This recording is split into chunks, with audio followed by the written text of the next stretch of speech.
G'day everyone, Jacob here from Power Stance Gaming. Wanted to jump on today and do a quick little video review of a game I got for Christmas and very happy with it. It's been on my wish list for a little while, and that is Western Legends from Colossal Games.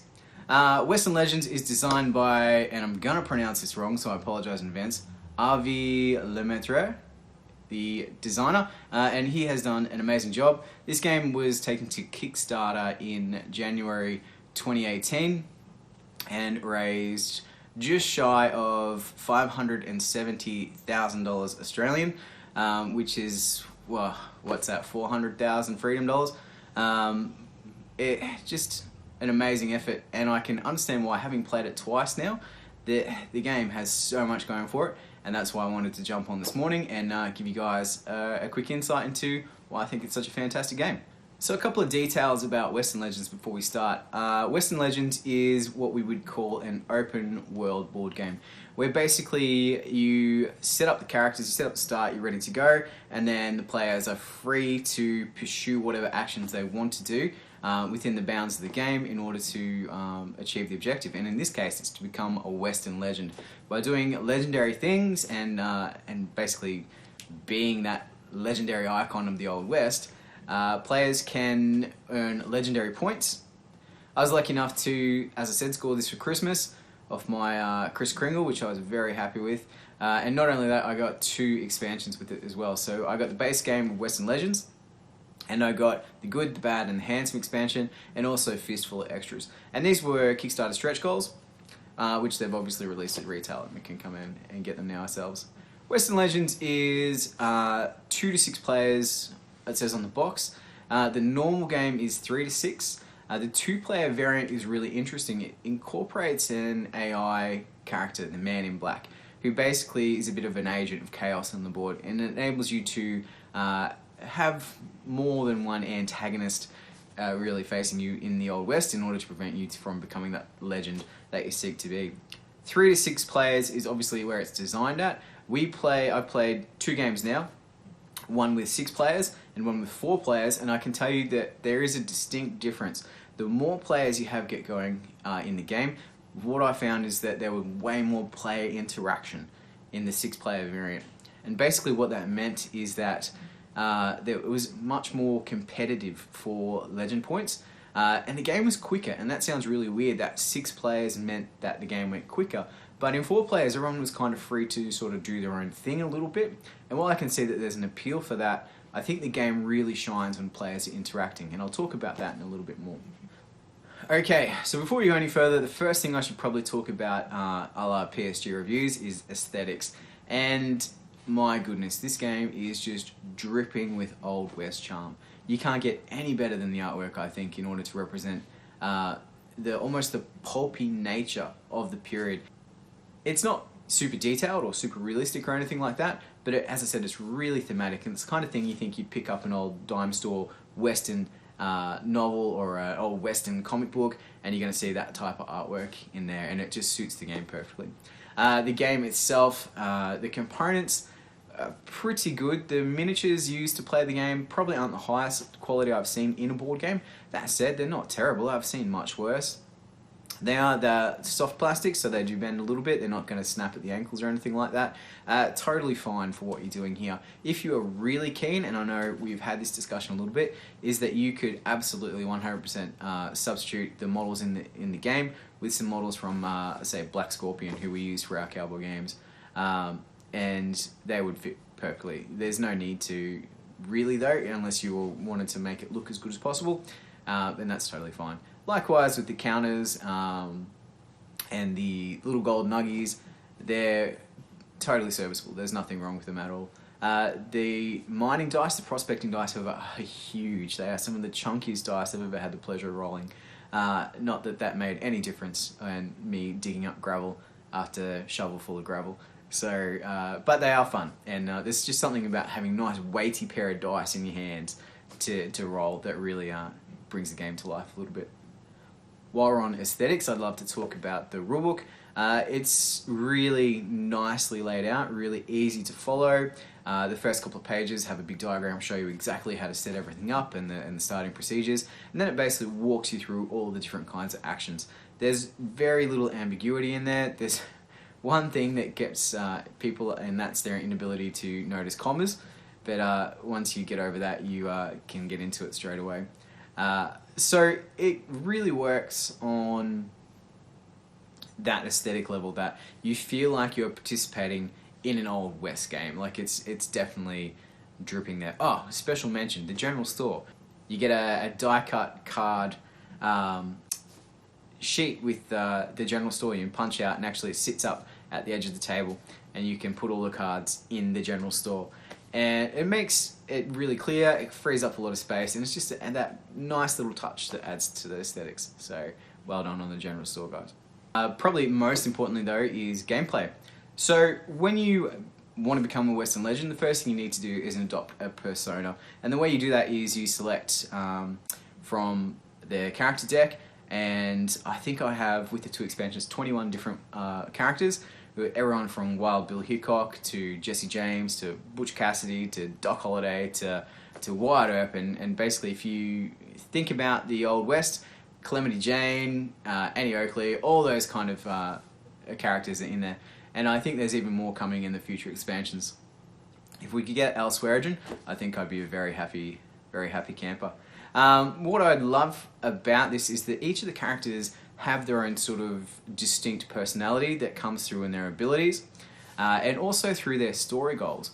Now this is a really fun thing, is that each character gets 3 unique or pretty unique goals that they need to complete through the game. For instance, if you're Wild Bill, 2 of his goals are to win poker games in each of the towns, which is a really fun thing, really thematic for Problem Gambler, who actually died playing poker. So I think it's a nice little touch they put in there, and it brings the characters to life and gives them some uniqueness, which is fantastic. Their abilities, look, I don't think they're all balanced. I think some are more powerful than others. I haven't played enough to really dig down into it. I don't think any unbalance anything, but certainly looking at some of them you go, well, that seems to be more useful from my limited experience at the moment to others. But also that's pretty handy if you're playing with some new players or something like that, and you know there's a couple of good characters, and go, here, choose from here, here, and here, and it might tip the scales a little bit away from the more experienced players, which is always a good thing in my experience. Once you've got your character, you basically start the game, and there are 2 main tracks you can take. You either take the Outlaw track or the Martial track, or you don't have to take them. You can be completely neutral if you're fortunate enough to stay that way. But the idea is that when you are pursuing with these tracks, it sort of guides the way you want. If you're robbing and rustling, then you're going to want the Outlaw track, and that seems to be a little bit more difficult, I'm going to say, because you put a target on yourself. The other players that are on the Martial track can arrest you, and that gives them some bonuses. However, the good thing about the Outlaw track or the Wanted track is that you actually generate legend points every turn. So if you are a big outlaw, you can be getting up to 3 legendary points every turn, just for being an outlaw, not necessarily doing anything else. You can hide up in the hills and still generate those points, which is pretty handy. And I think it's a good way of sort of balancing out possibly the more difficult, more dangerous role of being an outlaw in the Old West compared to the marshals. But it certainly doesn't unbalance anything, and I think that's really what we found.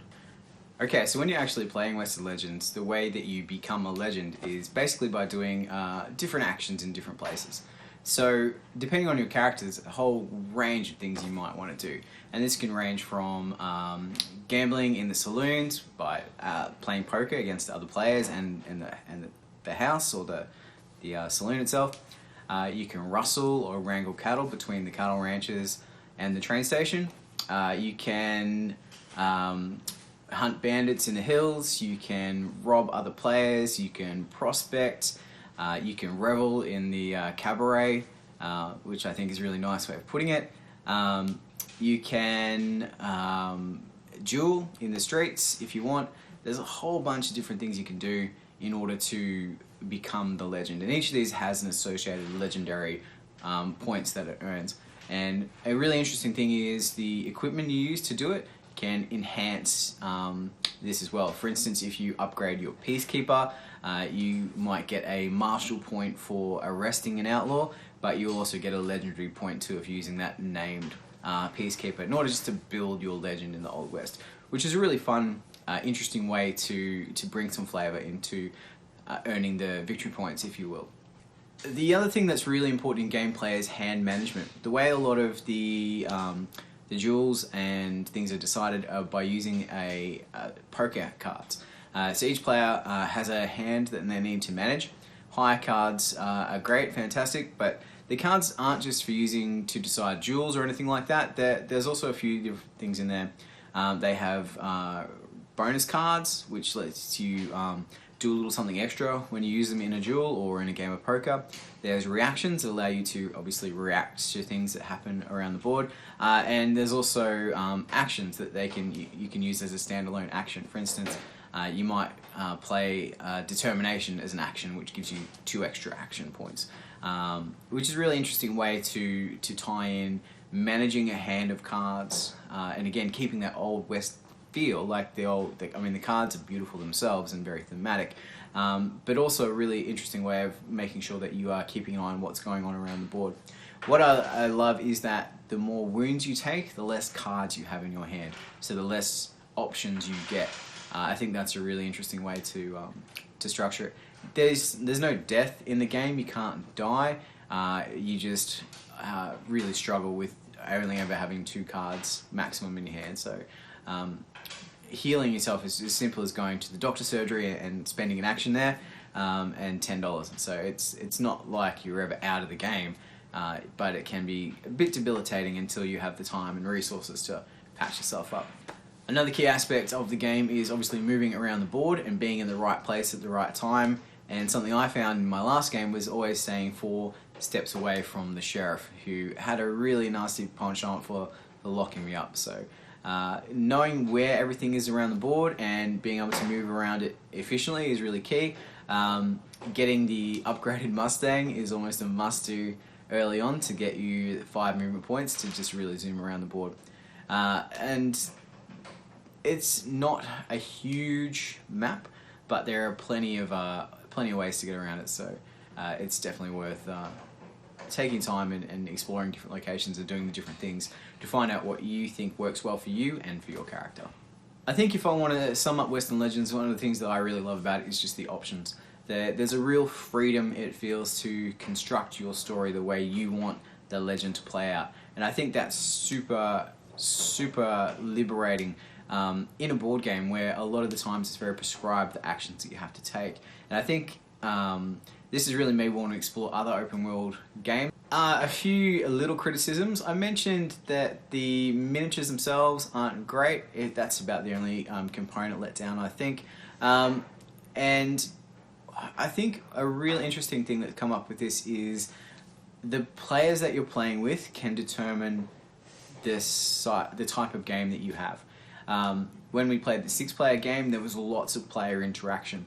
And it was pretty an even split between wanted and martial tracks. So there was lots of dynamic sort of stuff happening around the board. The 4-player game that we played, on the other hand, it was me as the person pursuing the wanted track, and the other 3 players all decided to be marshals. And this kind of meant that I was almost left alone until the later part of the game, and everyone kind of was doing their own thing. And there was probably, in the 4-player game, definitely more competitive players, hey Josh, who wanted to maximize their output of victory points every turn, and that's totally fine. I mean, that's the objective of the game. I'm not criticizing that at all.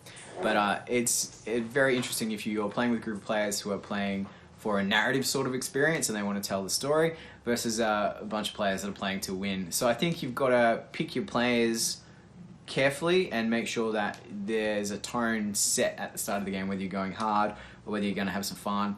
But at the end of the game, this is the same as every single game ever, and the people you play with are going to make a huge difference to your experience. So, there you are. Basically, I think Western Legends is a fantastic experience as a game, and it's relatively cheap. I think you can pick it up for under $100, well under $100 Australian, from some online retailers. It's if you're looking for a board game experience a little bit different and you want to try some different mechanics, as well as having a solid grounding in those basic, worker placement, carry and deliver, hand management, there's a bit of bluffing, a bit of gambling, that sort of stuff in there as well. So they're all familiar sort of themes and mechanics coming through, but the way it's sort of executed and giving the players the freedom to pursue what they want is fantastic, and I can't wait to play even more of it. So it very much is a 6 dice game from me. Lock that in, and I can't wait to crack on. So thanks very much. Hope you enjoyed the review. If you did, make sure you comment and like and share it. Check us out on Facebook, on YouTube, obviously, and keep an eye out for our Instagram page. It's about to pop up. 2020 is going to be a big year for Power Stance Gaming. We're going to try a whole bunch of new and exciting stuff, and we want to make sure you guys are with us on the journey. So let us know, give us your thoughts. If there's anything you want us to check out, to review, to chat about, as always, we'd love to hear from you, the audience, and hope you had a great New Year's and looking forward to a great 2020. Cheers.